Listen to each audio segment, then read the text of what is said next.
the 9-10 spot. And if LA wins tonight, the Lakers come back and beat Philadelphia. They'll have a game-and-a-half lead. And that means the Warriors would start the play-in bracket on the road. It's time for Warriors Wrap-Up. We'll bring you into the locker room and hear from Coach Kerr and the players. Highlights from the game. Warriors Wrap-Up starts now. Yes, it does. Welcome in. Mark Randy with you on 95.7 The Game. And we just heard from Tim Roy there talking about the end of that Lakers game. If the Lakers come back and win, well, I wish I had better news for you, but the Lakers did come back and win. They knock off the 76ers 101-94. The Sixers only scored 18 points in the fourth quarter. The Lakers were down by a point going into the fourth. They win the fourth by 8 points. They win the game by 7, so the Lakers now 38-32, and they are a game and a half ahead of the Warriors for the 9 seed in the Western Conference. The distance between the Warriors and the Lakers now is nearly the same distance between the Warriors and the Rockets. A game and a half separates the Warriors from the Lakers. Lakers are in 9, Warriors are in 10. 2 games separates the Warriors from the Rockets. Warriors are in 10, Rockets are in 11. So Tim Roy just said it's looking more likely like the Warriors are locked into the 9-10 area of the play-in, and with the result today, a game and a half can certainly be overcome. But today was a major dent in the Warriors' chances at hosting a play-in game because now you're a game and a half behind the Lakers, and it's a dent in your chances to even make the play-in because now you're only 2 games ahead of the Rockets, who are the hottest team in the NBA. Okay, we will get to all of that, and we'll break down what it all means, and we'll take a look at the schedules of the Lakers and the Rockets and all of that before the night is over. But we got to react to this Warriors loss. Welcome into Warriors Wrap-Up on 95.7 The Game. Mark Randy with you, 888-957-9570. That's the number to call. It's also the Comcast Business text line. I see a couple of texts coming in already from the 650. I don't think the Warriors win again until the Charlotte game. Very disappointing. We got to take a look at what the Warriors do have on deck. That's coming up in a little bit. The Warriors are out on the road on a 5-game road trip. And to the 650's point on the Comcast Business text line, it's not easy games to begin this road trip at least. You do have Charlotte and you do have San Antonio. But you also have Minnesota, you've got Orlando, and you've got Miami. We'll break it all down before we do wrap things up tonight here on Warriors Wrap-Up. Another text coming in from the 510, poor transition defense, lack of height, and another where's Wiggins night, just killing this team. They're not ready to make a postseason run in the least. 510, I mean, tonight was an ugly one for the Warriors, and let's get into it here on Warriors Wrap-Up. Again, 888-957-9570. The Pacers knock off the Warriors 123-111, and this was a game where the Warriors had an opportunity to build a nice, decent lead. In fact, they did build a nice lead. They led by 12 in the second quarter. They were up by 12 points. And then things changed after that. It was an epic run for the Pacers to close the first half. They were down 12 with 6 minutes to go in the second quarter. Halfway through the second quarter, Warriors led by 12. And then the Pacers outscored the Warriors by 11 the final 6 minutes of that second quarter. They absolutely dominated quarter number 3. And the fourth quarter, the Warriors won just barely, but it did not matter because the Pacers had built a large enough lead. And in fact, as I'm looking at the box score right now, the Warriors did outscore the Pacers by just 2 points in the fourth, by 2. But you were down by 14 going into the fourth. So it does not matter that minor victory in the fourth quarter for the Warriors. And a lot of it was garbage time anyway. But let's reset here with the Warriors leading by 12, 6 minutes to go in the second quarter. It was 60-48 Warriors. 6 minutes to go in the second quarter. Indiana closes that second quarter on an 18-7 run. And then in the third quarter, Indiana outscores the Warriors 36-21. So we're looking at 18 minutes of basketball, the final 6 minutes of the first half, and then the whole third quarter. That was a 54-28 run in favor of the Indiana Pacers, which took a 12-point lead into a 14-point deficit. 60-48 turned into 102-88. Ugly for the Warriors there. And you could go even further. There was the 5-2 start for the Pacers to begin quarter number 4, which pushed it to a 17-point lead, which was their largest of the game. The Warriors would get back within single digits, around 7 or 6 in the fourth quarter, but you never really felt like they were right back in this thing, and it was back to a coin flip ball game. You never got quite that close. The Pacers did just enough offensively, and they really buckled down defensively in this one. But if you're looking for a moment where this game flipped, where it turned, it was late second quarter and then the vast majority, if not every single second, of that third quarter. And something that was on display for me throughout this game was not necessarily the Warriors' lack of, I don't know if athleticism is the right word, but just the speed and the quickness of the Pacers. And it goes twofold. You had the Pacers getting out in transition often. That quick 5-2 spurt to begin the fourth quarter, which pushed it to a 17-point lead before you can even blink to open the fourth quarter. It was a transition bucket off of a turnover by T.J. McConnell. And McConnell isn't necessarily known for great athleticism or quickness. He's shifty and he's tricky, and he's kind of one of those gritty kind of players. Not the most physically gifted, and he's not the best shooter or scorer, but he does a lot of the small things. But you pair that with a number of the Pacers players. We know what Tyrese Halliburton is. He was an all-star starter and probably should have been the all-star game MVP. He's had an incredible season. Andrew Nembhard, second-year player out of Gonzaga. He's quick and athletic. Aaron Nesmith, a guy they acquired from the Boston Celtics, a young guard as well. Siakam is a veteran, and Miles Turner is a veteran as well. But the overall team speed and quickness of the Pacers was on display. It allowed them to get into the paint, driving past Warriors defenders. It allowed them to get out in transition. And then on the defensive side of the ball, it kept the Warriors from getting into the paint.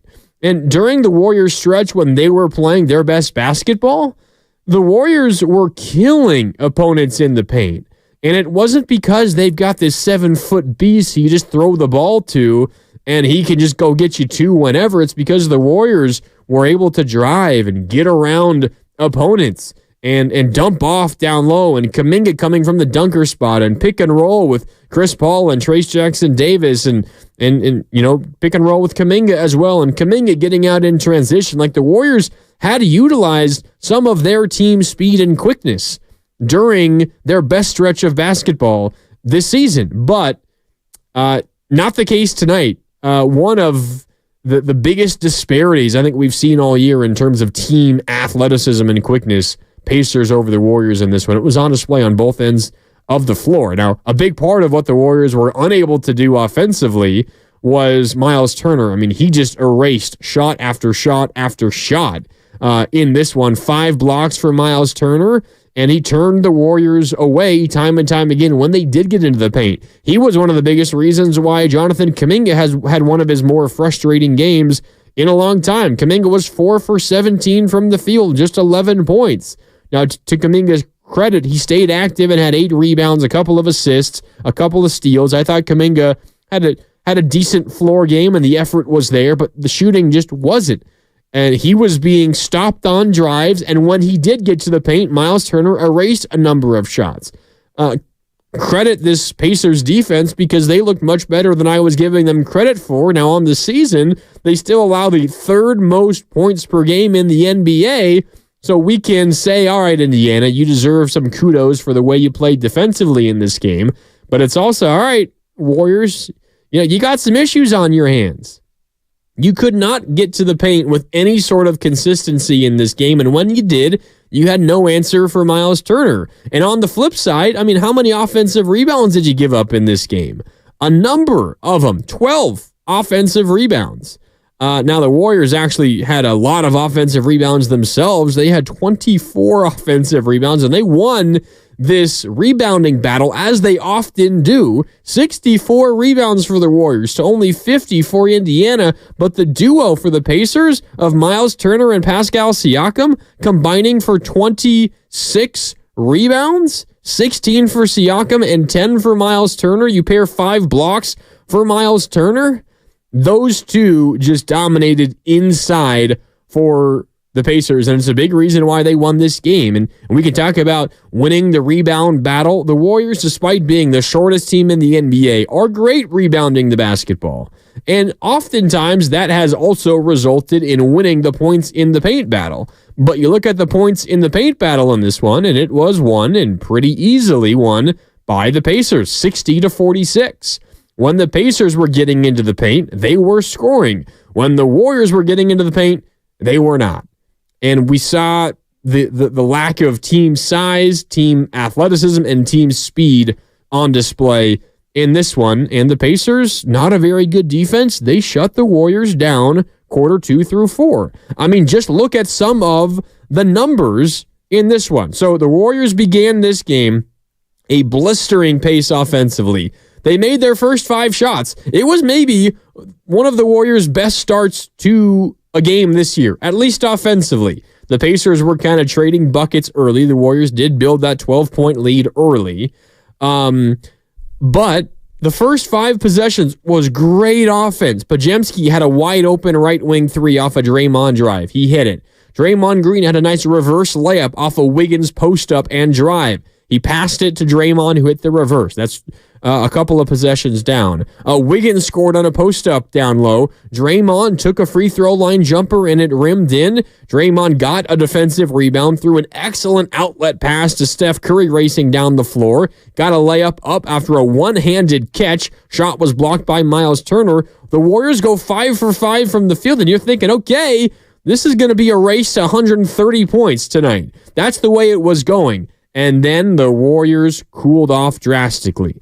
The Warriors made their first 5 shots from the field. Ultimately, they made 12 of their first 20, but they closed the first quarter just 3 of 9 from the field. In the second quarter, they were 11 of 27. In the third, they were 8 for 26. In the fourth, they were 9 for 24.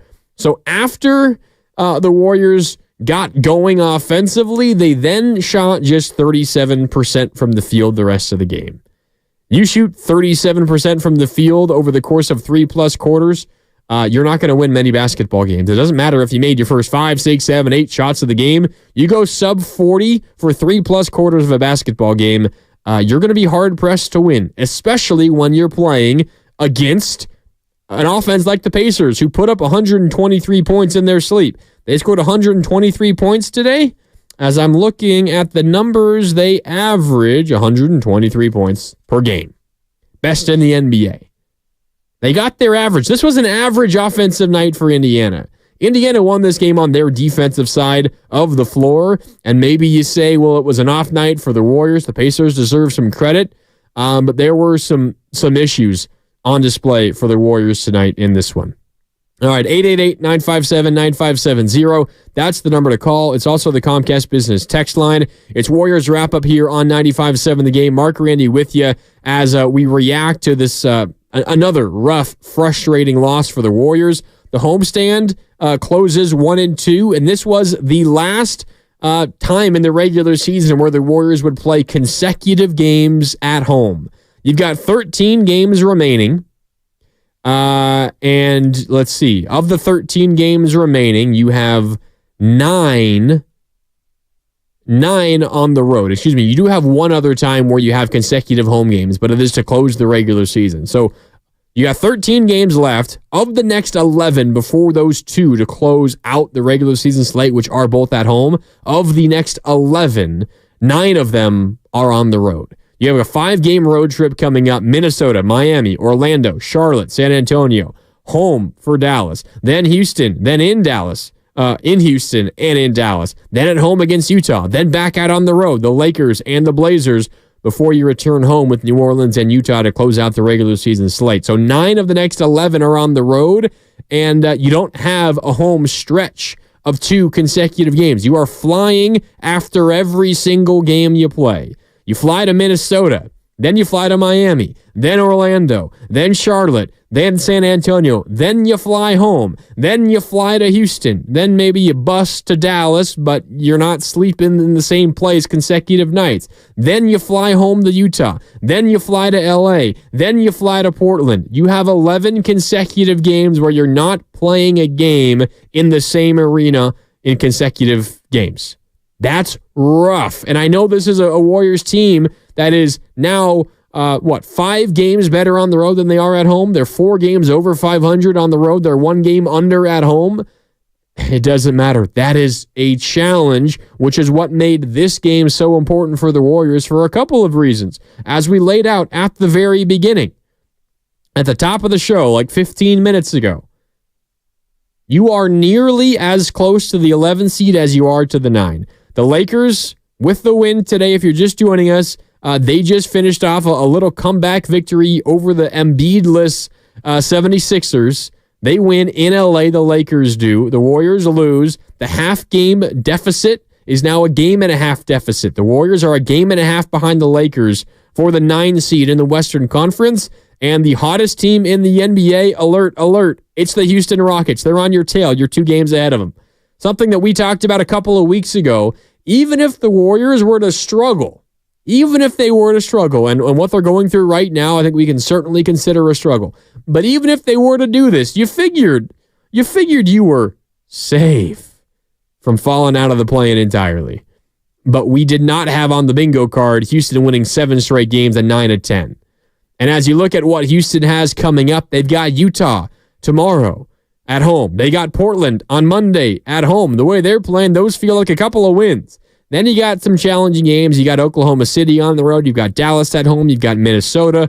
The Warriors do have a chance to help them out by playing them early in April as well. You've got another Dallas game. You've got Orlando. You've got Miami. There are some challenging games coming up for Houston, but you got a couple more wins, perhaps, slated for the Rockets with Utah and Portland coming up next. Meanwhile, the Warriors are in Minnesota, and then you're in Miami, and then you're in Orlando.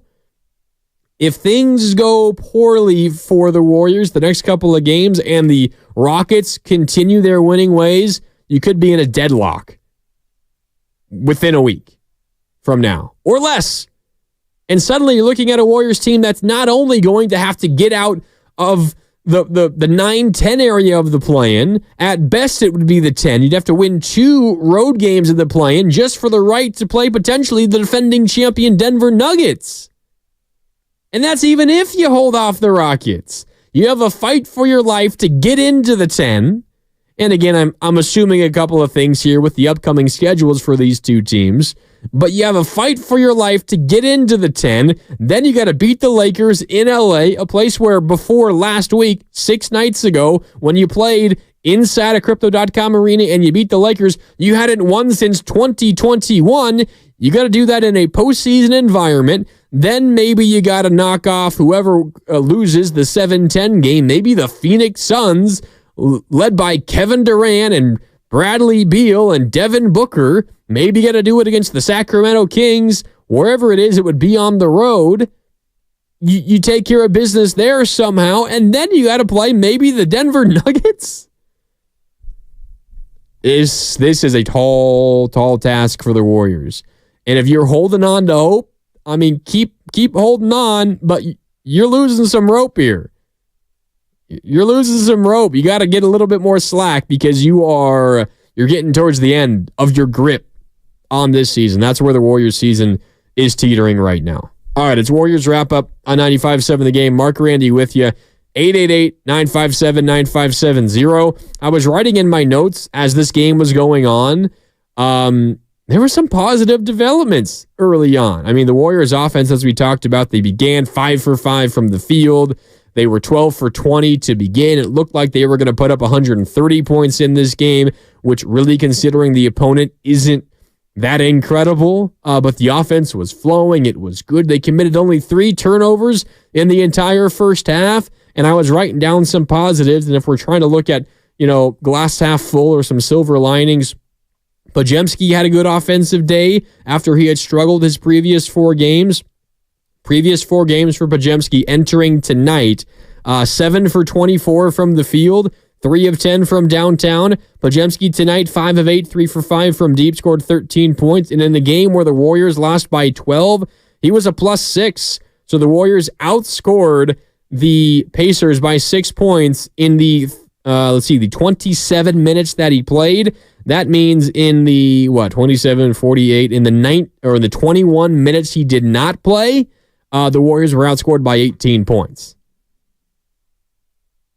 Not good. Not good for the Warriors in this one. The only other Warrior that was a positive was Draymond Green. And a big part of that was, I'm not sure if you guys caught this. I did not until I saw Anthony Slater tweet it.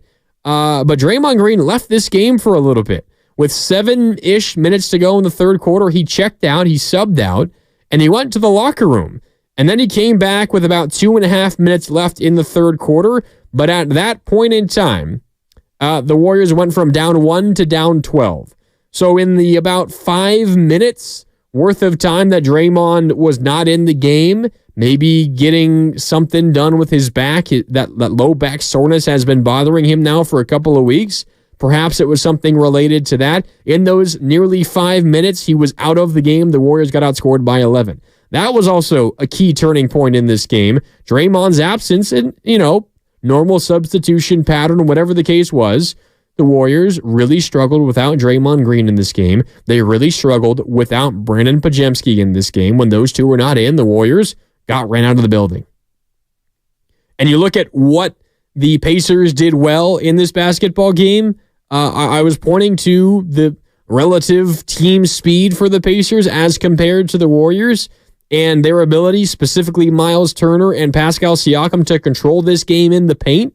You lose Draymond Green, it's fitting that you're going to struggle even more against a team that is controlling you from inside out. And they made some threes. I mean, Tyrese Halliburton, I've gotten 25 minutes into the show, and I don't think I've said his name maybe just once when talking about team speed. I mean, he was great in this game. 26 points, was a +25 in almost 38 minutes. 9 of 18 from downtown, 9 of 18 from the field, 4 of 8 from downtown. Also 11 assists, only committed 1 turnover, had 4 steals, had 3 blocks of his own, hit a couple of crazy buzzer-beating threes to end quarters. The other thing the Pacers did well, something the Warriors during their heyday would always do well seemingly, they closed quarters the right way. The Pacers closed quarters on bursts. We talk about the end of that second quarter when they outscored the Warriors by 12 to close the final 6 minutes of that quarter. The third quarter was one entire run, right? I mean, they outscored the Warriors 36-21 in that quarter, but Halliburton hit a 3 at the end of that quarter as well. If the Warriors had any momentum going into that fourth quarter, Halliburton ripped it all away with a rainbow deep triple from the right wing. Halliburton was great in this game, but it was Siakam and it was Turner controlling this game on the inside. And even with Draymond Green, the Warriors didn't have a great answer to it, but certainly without him, when he was off the floor for those 5 minutes back in the locker room, potentially getting his back looked at, I don't know that, I'm speculating, but he was in the locker room for a handful of minutes. The Warriors got outscored by 11 points in those nearly 5 minutes of action. And that's what happens when you don't have collective team size. You lose your best 5 and you don't necessarily feel comfortable with Looney or with Saric, and your other option is a rookie and Trayce Jackson-Davis was fine today, but that's your other option. It's rough. And the Warriors don't have a good answer to those kinds of issues right now. All right, time for a break here on Warriors Wrap-Up. Nick, I see you. We're coming to you next if you want to get in on the program. 888-957-9570. We're venting. We're letting our emotions out. The Warriors lose again. They are sub 500 at home on the year. Let that sink in. Sub 500 at home. 18-19 this season. It doesn't make any sense. All right, time for a break. It's Mark Randy with you on Warriors Wrap-Up as the Warriors fall to the Pacers 123-111. More on the other side on 95.7 The Game.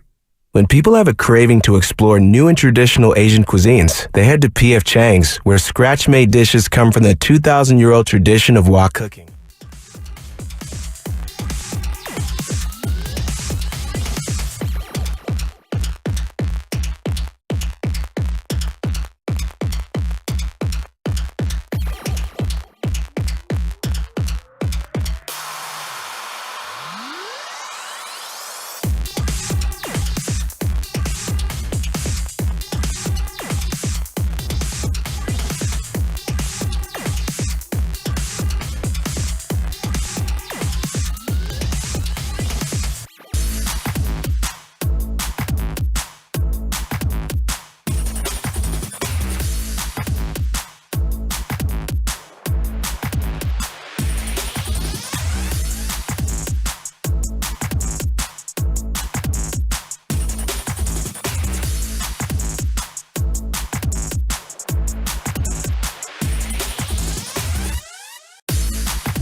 Corner stolen by Kuminga. Good steal. He's got a 1-on-2. Dribbles by Halliburton. To the rack. He flies in. Another turbo boost dunk for Kuminga. Now back to Warriors Wrap-Up on 95.7 The Game. A turbo boost dunk. I like that from Tim Roy. It was one of the highlights for Jonathan Kuminga, who had an otherwise rough offensive day today. 4 for 17 from the field for Kuminga. 11 points, but he was active elsewhere, had 8 rebounds, a couple of assists, a block, a couple of steals. You're going to have some of those rough shooting days. Kuminga has been incredibly consistent over the last 45 games now, so it's nothing to worry about, in my opinion, about Kuminga's off shooting night. It was just Miles Turner getting the better of him inside. He met a wall every time he drove. The Pacers did a great job turning Kuminga away. They didn't let him get out and running all that often. That highlight you just heard was one of the rare instances in which he did have a pathway to the hoop. And when you do give him that, he takes advantage. The issue today, and where the credit goes to the Pacers, is they did not allow Kuminga to have that runway all that often, and that was one of the big reasons why the Warriors struggled offensively in this game from the second quarter on. They started this game really hot. They made their first 5. They were 12 for 20 to begin. That's 60% from the field, and then they closed the first quarter 3 for 9, and they were abysmal the rest of the game. 11 for 27 in the second. Not terrible, but not great.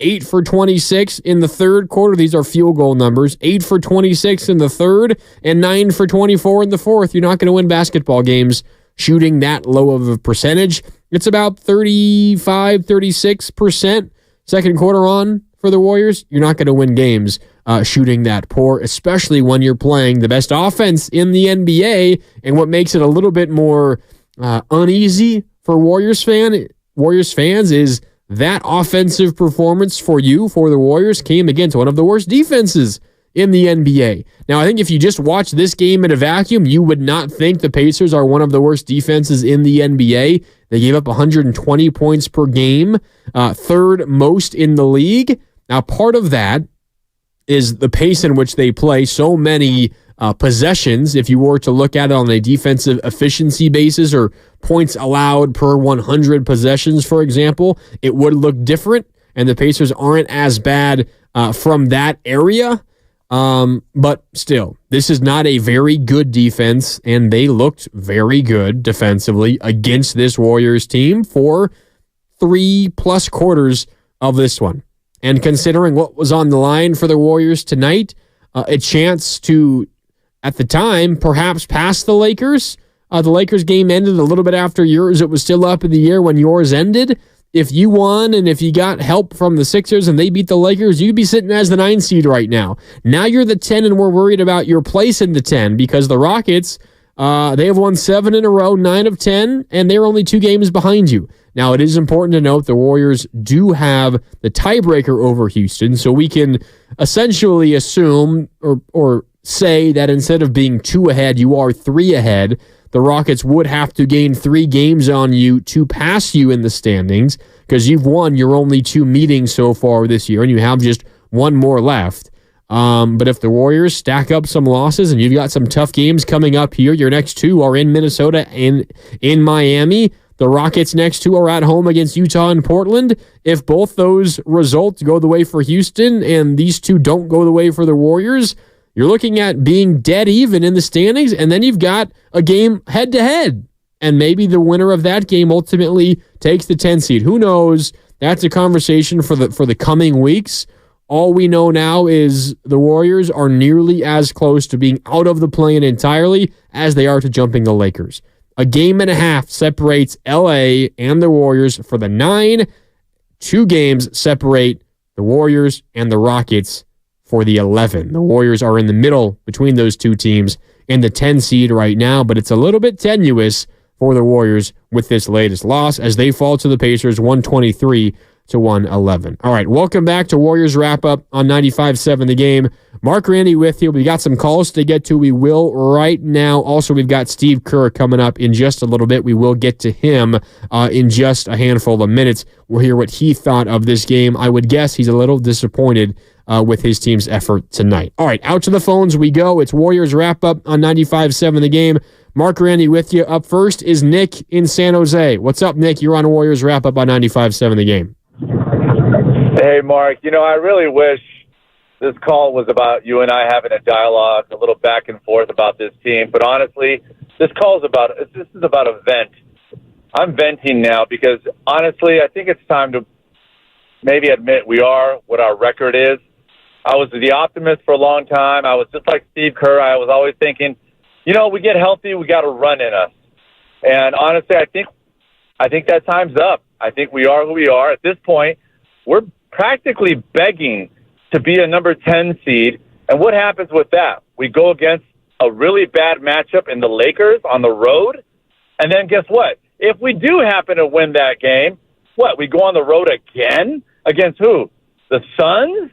The Kings? It's just a lot to ask. It's unfortunate. I don't know what happened to us.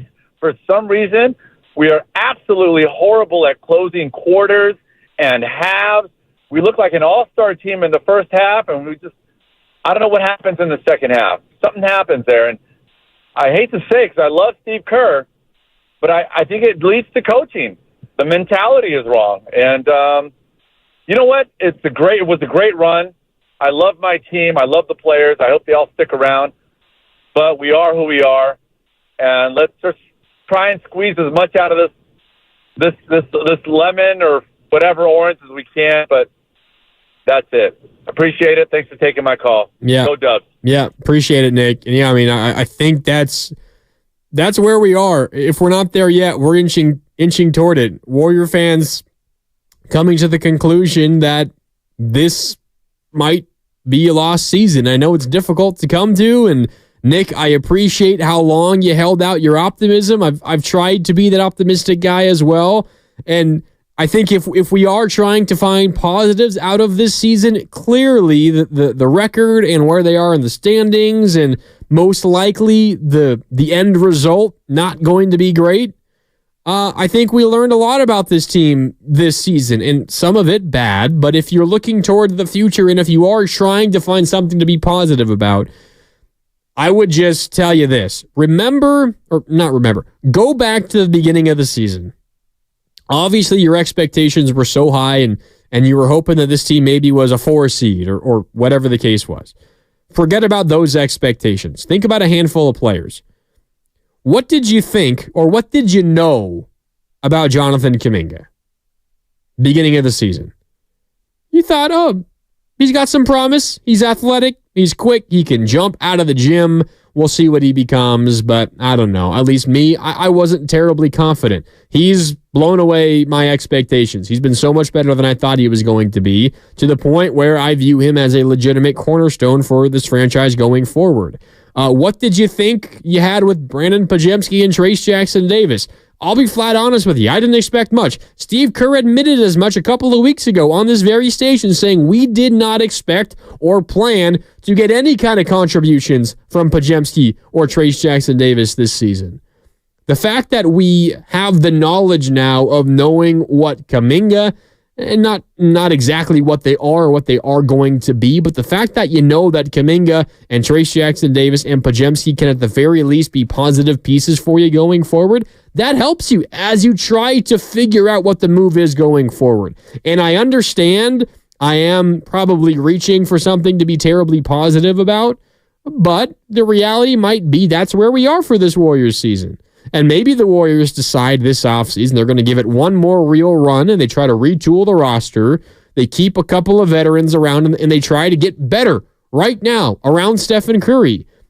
Maybe you don't want them to move off of a promising young player. But all I'm saying is the fact that those three players have had the season that they have had, all major positives. All three of those guys, major positives. The fact that those three have had the season that they have had, their stock's going up. Now, you want to hold on to that stock, I would imagine, but if the right opportunity presents itself, who knows? You could do something with those three that you could not have done if those three, of course, didn't have the season that they've had. So there is some positive out there, and I'm getting well past what happened tonight, obviously. I mean, tonight wasn't a great Kuminga game, but he's been consistent enough over the course of like 3 months now that I think we can feel relatively confident that he is at the very least a quality NBA player. Who knows if he's ever going to be a legitimate leader of a franchise that competes for championships. But he's a quality piece, and he can help you win basketball games. And at the very, very, very least, Podziemski and Trayce Jackson-Davis are positive basketball players as well when you consider the whole of what they've shown you this year. So I don't know. I'm trying to find some positive for you, and that's what I got for the season as a whole. But there's no denying that this has been a disappointing year. No doubt. And tonight was just another disappointment in what has become a relatively long list of them. I mean, the Warriors are 36-33, and I still feel relatively confident that they're going to get the 10 seed at the very worst. They could still get to the 9. But the goal was not to be the 10 or the 9. The goal was to be at the very worst, like the 6, the 5, the 4, maybe the 3 if things break right for you and you're fighting for your life to get the 10. All right, Steve Kerr coming up in a second, but back out to the phones we go here on Warriors Wrap-Up. It's Mark Randy with you. Up next is Connor in Dublin. Connor, how you doing? You're on Warriors Wrap-Up on 95.7 The Game.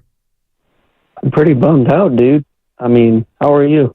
Feeling the same. Another disappointing loss. Oh, man. This rain is really reflecting it right now. But, hey, man, look, the big question I'm asking myself right now is the 8th seed really reachable for the Warriors anymore? And at this, I'm on the cusp of no, but at the same exact time, when they have the players like Curry, Draymond, and I'm going to be honest here, I don't think I'm going to incorporate Klay Thompson into those into the big 3 anymore, because this guy, he's truly been a great asset to the Warriors over the years, the seasons, and he's been great. But I think his role right now is that he comes out every once in a while and he does something great in some games, but then he lays low for a while and then he comes out again. And that's not the guy that, let's just say they've seen better days. And I think right now Kerr's just trying to get what he can out of this team. And I want to stay optimistic about this. I'm a big Warriors fan. I love the Warriors. And it hurts me to say this, but I think this team is gonna maybe in the next season or two is probably going to be reaching a major point of rebuilding, and you need that 7-footer. But at the same exact time, you have these spots filled up. You got Draymond center, I believe, and so when you have to bring that 7-footer in for the center spot, like you're either going to have to move Draymond into where Kuminga is, but then either or one of them's not going to get to play, and so I think the Warriors are probably going to have to wait till Draymond Green can't play anymore to then put in to find a 7-footer. And I don't think they're going to find any 7-footer in the league because they're all taken.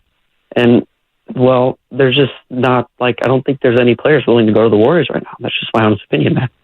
Yeah, appreciate the call, Connor. First of all, I do want to tackle what you said about Klay because I disagree. I don't think he's been the problem lately at all. But to answer your first question, is the 8th seed possible?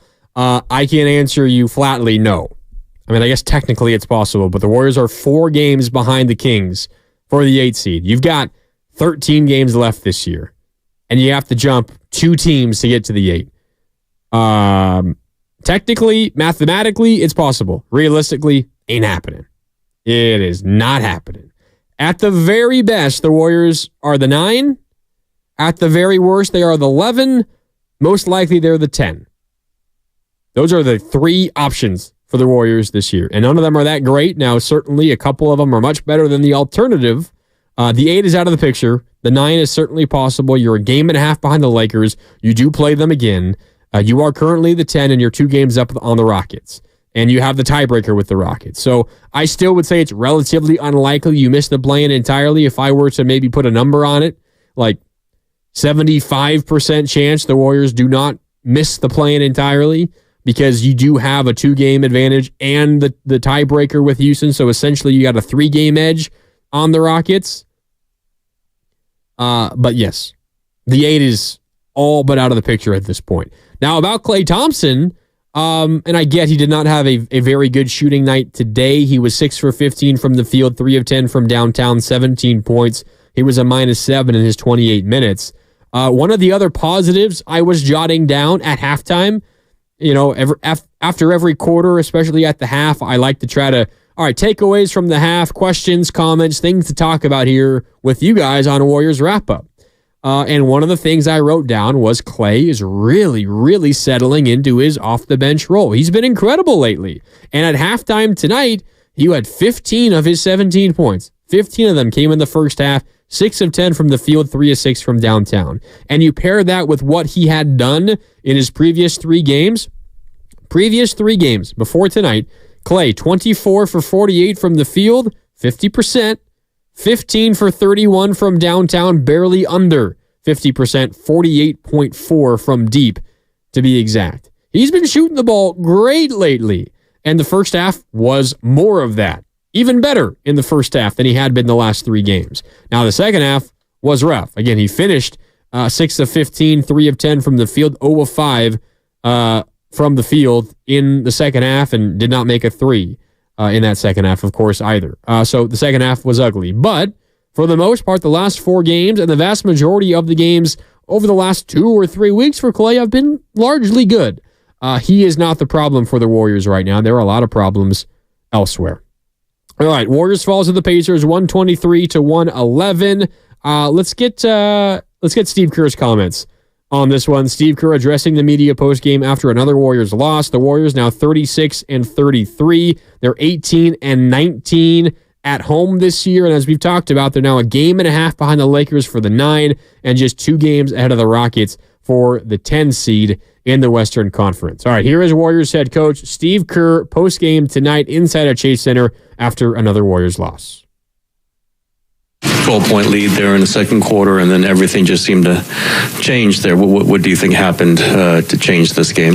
Well, I thought Indiana was great, so I'll give them credit. I thought their point guard play was fantastic between Halliburton, Nembhard, T.J. McConnell. They just pushed the ball down our throats and got out in transition, and I thought they were the more physical team as well. And when we had that lead, they made the push at the end of the second and then also at the beginning of the third, and it just didn't feel like we were getting to the loose balls. And they were out competing us there for a little bit. And then we lost our poise a little. We started turning it over. We were really good in the first half. I think only 3 or 4 turnovers, and then probably 10 or so in the second.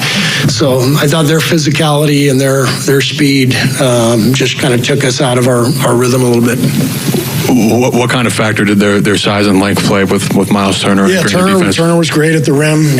He blocked some shots. Halliburton blocked several shots, jump shots. I think he got Steph's threes a couple of times. Turner had 5, so the shot blocking was definitely a factor. Do you think the Halliburton 3 to close the half that you gave up impacted the third quarter? I mean, I don't think we lost our spirit or anything because of it, but the guy hit 2 basically buzzer-beating shots, one at the end of the second, one at the end of the third, and they were both incredible shots. So I didn't think it affected us coming out of the break, but it gave them momentum for sure, because we went I think in the last few minutes we went from up 12 to only up 1, so that push definitely helped them at the end of the second. Kuminga's been extremely efficient the last month and a half or so, but I think 4-17 tonight. What did you just see? I just thought JK got into a little bit of a rush, and they had Siakam on him, a lot of length at the rim, so he wasn't able to get some of the easy hoops he's been getting. Great learning experience for him. He's had such a good run, and teams are going to start putting their best guys on him. They're going to show him different looks. So it's JK has been fantastic, and love what he's done, and this is all part of his growth. So he'll watch the tape, he'll feel this one, and he'll see where he can get better, and he'll continue to grow. You've been very consistent saying you think there's a good run in this team. You could see a 10-0 run.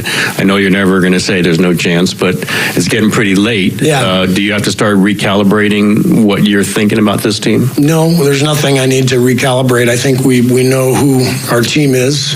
We just have to stay with it. We are disappointed, obviously, in this homestand. We were hoping to get all 3, and we only got 1, and that's put us in a tough spot. So just got to keep plugging away. That's Steve Kerr, still positive still positive, still believes, but I mean, what else is he going to say at this point? He's not going to publicly say anything different. It is looking a little more difficult for the Warriors at this point. All right, Warriors wrap up on 95.7 The Game. Mark Randy with you. Time for our hardest worker of the game, brought to you by the Alameda County Sheriff's Office, who works hard to serve the community. Are you looking for a career in law enforcement? Learn more about job opportunities at joinacso.com. Don't have a ton of choices for this one. I'm going to give it to... I think Brandon Podziemski deserves it today. 13 points. He got... his shots to fall for the first time in a handful of games. 5 of 8 from the field, 3 of 5 from downtown, 13 points, 10 rebounds, a double-double for Podziemski, also a couple of assists. He was a team best +6 in his minutes today, so Brandon Podziemski certainly deserves our hardest worker of the game, at least when it compares to everybody else. Steph had 25 points, was